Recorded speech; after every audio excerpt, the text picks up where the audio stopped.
it's Claire from Ginger's here. This is my house. We're on day 16 of lockdown. I hope you're all well. We're going to make some ice cream together. Now, lots of you say to me, Claire, I've got your book. And I say, great, what have you made? And you go, nothing. Well, we're going to change that today. I'm going to show you how to make the salt caramel peanut butter, a vegan version, because I think you'll have everything you need.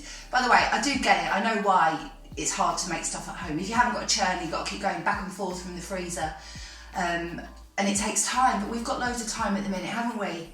And the other thing is, it's so pretty that people just want to look at the pictures, and I get that too. So, I'm going to show you what we need for salt caramel peanut butter. Peanut butter, sugar, bit of corn flour, good old fashioned table salt, water, and a couple of these.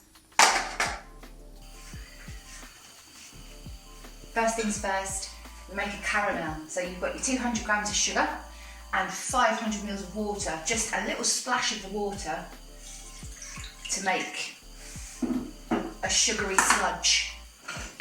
So if you want to just have a little look in here,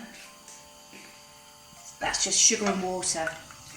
Now give it a good stir, but then leave it alone on the highest heat until it goes golden brown.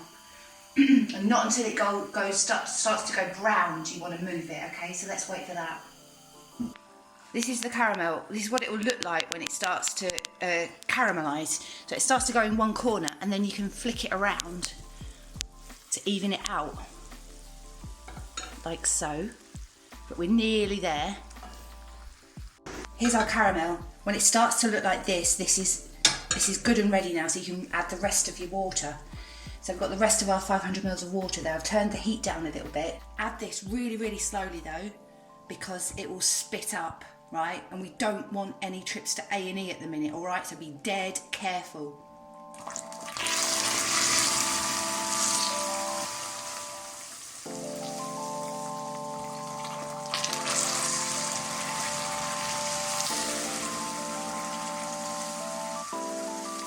This is where we normally be putting in the milk and cream for the normal chalk and crack. But the vegan version, I found that it's so creamy because of all the peanut butter, we just don't need a milk substitute. So we're just making caramel with water. And that's that. So just let that all come together. You might find it all sticks together, but the heat will just melt it, so don't worry. Next goes in the corn flour. So if you use corn flour before, it's a thickening agent. You just make a little paste with a tiny bit of water, teeny weeny bit of water, and then just slowly pour that into the hot liquid while stirring. And just stir it for a couple of minutes, and it will start to just thicken up a little bit, and that will help with the texture. So that corn flour has now thickened the caramel a little bit, and then you can add your peanut butter and your salt. 75 grams of peanut butter and 5 grams of salt, which is about half a teaspoon. Now we blend that all together, give it a really good stir. It's a nice, go and have a look, nice thick mixture. And then you just let that go really, really cold and put it in the fridge for a bit.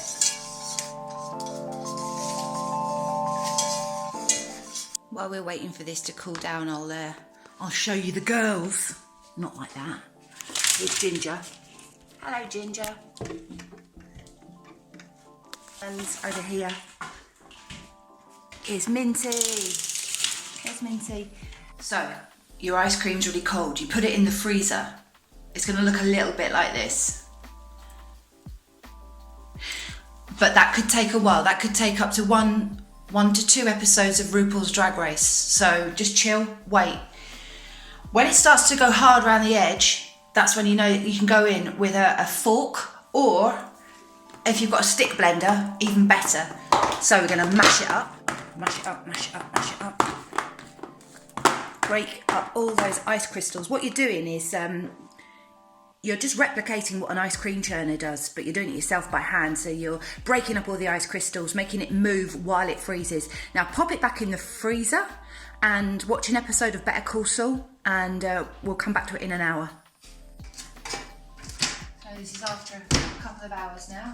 It's all starting to get frozen around the edges. So what we do is, again, just go around the edge, mash it up really, really well.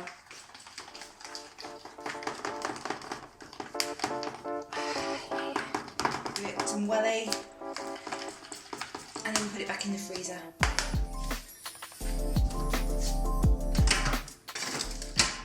And go and enjoy the garden. So you've probably been in and out of the freezer now about 4 or 5 times. And you might want to leave it overnight because then it'll be really firm and you can scoop it, but you can eat it soft too. So it might look something like that now.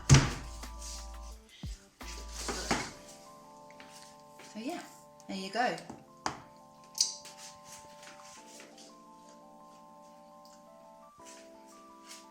Yeah, it's just as good as the stuff we make in the kitchen. So if you've got any questions, you can email me, hello@gingerscomfortemporium.com. And I'll see you soon. I miss you. Take care. Stay safe.